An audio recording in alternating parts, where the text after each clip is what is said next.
Hi, I'm Aaron Dean, and this is Advocate Today. Democrats are reintroducing the Freedom to Vote Act, a bill that would improve access to the ballot, overhaul national voting requirements, end gerrymandering, and restructure felon voting policies. House Minority Leader Hakeem Jeffries says that the bill is necessary because Republicans continue to disenfranchise voters and suppress the right to vote.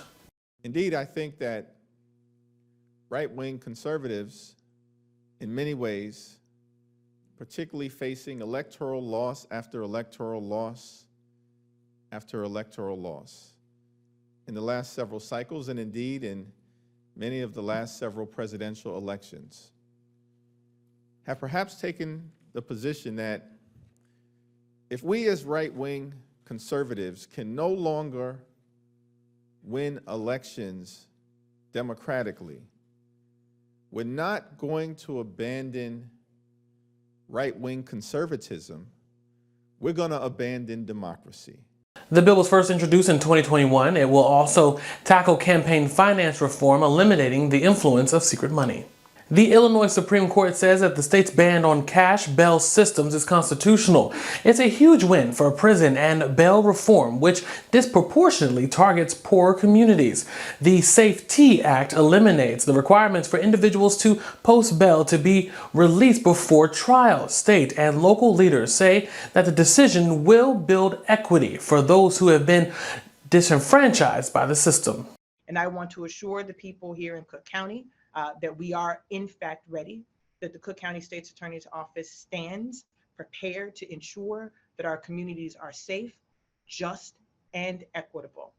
Today's ruling ensuring that we will no longer criminalize poverty, disenfranchise communities simply because of their lack of cash, and focus on keeping those who cause harm to our communities accountable is a historic day.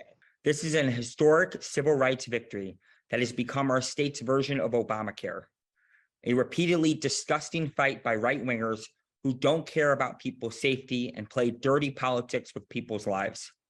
I'm disappointed in those right-wingers.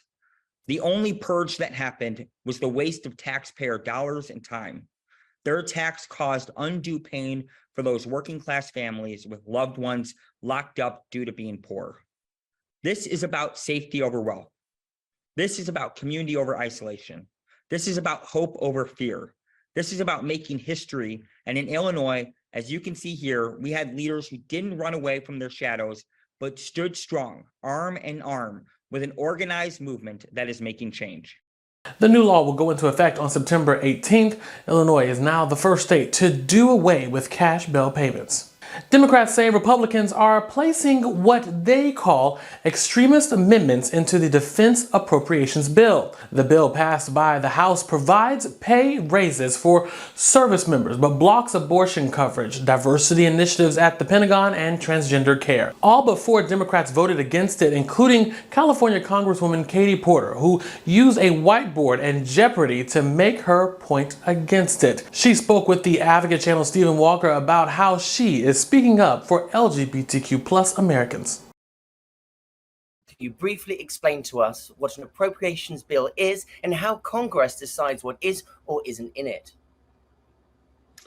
The appropriations process happens every year as part of deciding how much different agencies and different priorities within agencies will be funded. And so this is a real opportunity to make policy. We often say that a budget is a reflection of your values. And what we saw from this year's appropriations process, we've done the defense bill. We haven't done the other appropriations processes, but we did do the defense bill. And what we saw, unfortunately, is that Republicans are their priority is making it more difficult for us to recruit and maintain a diverse and excellent military.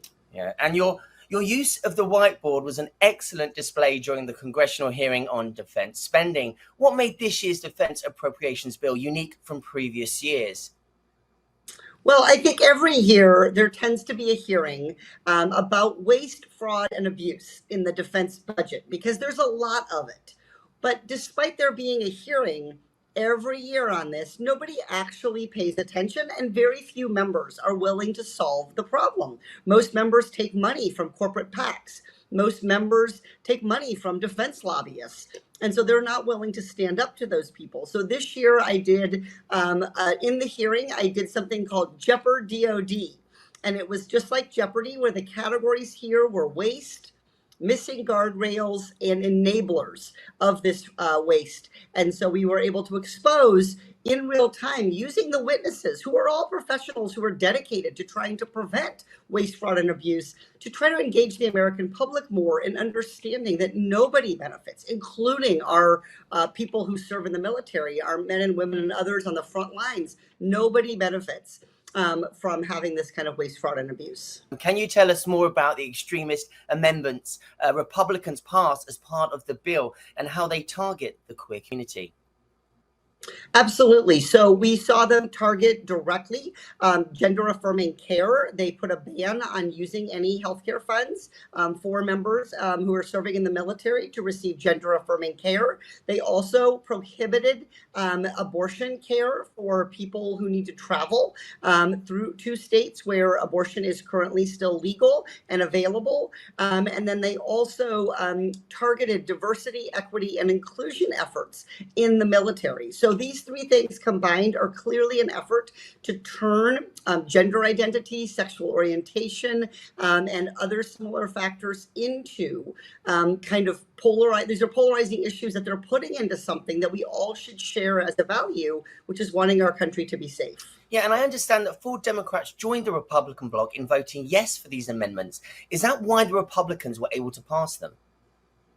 So the Republicans had enough votes all on their own, sadly, to pass these kinds of hateful amendments. The Republicans have a 5-seat majority in the House, so it's narrow, but it is still disappointing, I think, to see Democrats not stand up for what they believe in, for what our party believes in, and to not really live our values. Sometimes it's not easy when you're put in a position of having to sort of say to people, yes, I support a strong military. Yes, I want to make sure that the people who serve, for example, have housing and childcare, but not at the expense of enabling hateful values. But that is the job, to show that kind of courage and the willingness to do it in the moment. It's disappointing we didn't get there. In the final vote on the NDAA, there were dozens and dozens, if not more than 100, I think, Democrats who voted for the final defense package, even though it contained these kinds of anti-queer, anti-woman, anti-reproductive care, anti-diversity, anti-inclusion amendments. I voted no, and I think that was absolutely the right choice. Yes, we appreciate having allies in Congress like yourself who can advocate for our community in this intense cultural moment. What can you share with us about the work you're doing on behalf of the LGBTQ+ community in Congress? Absolutely. One of the things I've been working on is trying to push the government to collect better data.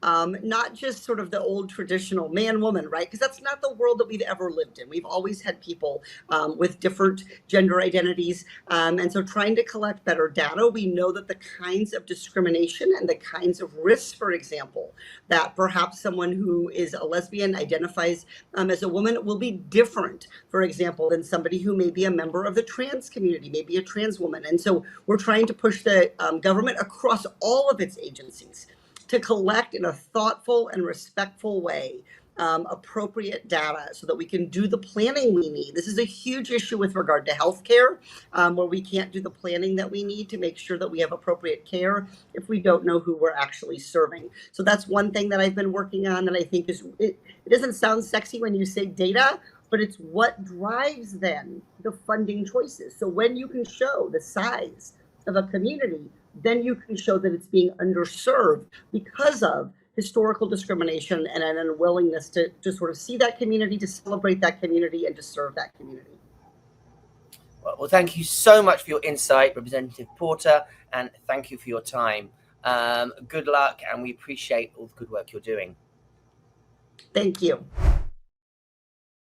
Thanks for watching Advocate Today. Download the app in the Apple or Google Play Store to stream us live, and you can even subscribe on our Advocate channel and YouTube page. For Advocate Today, I'm Aaron Dean.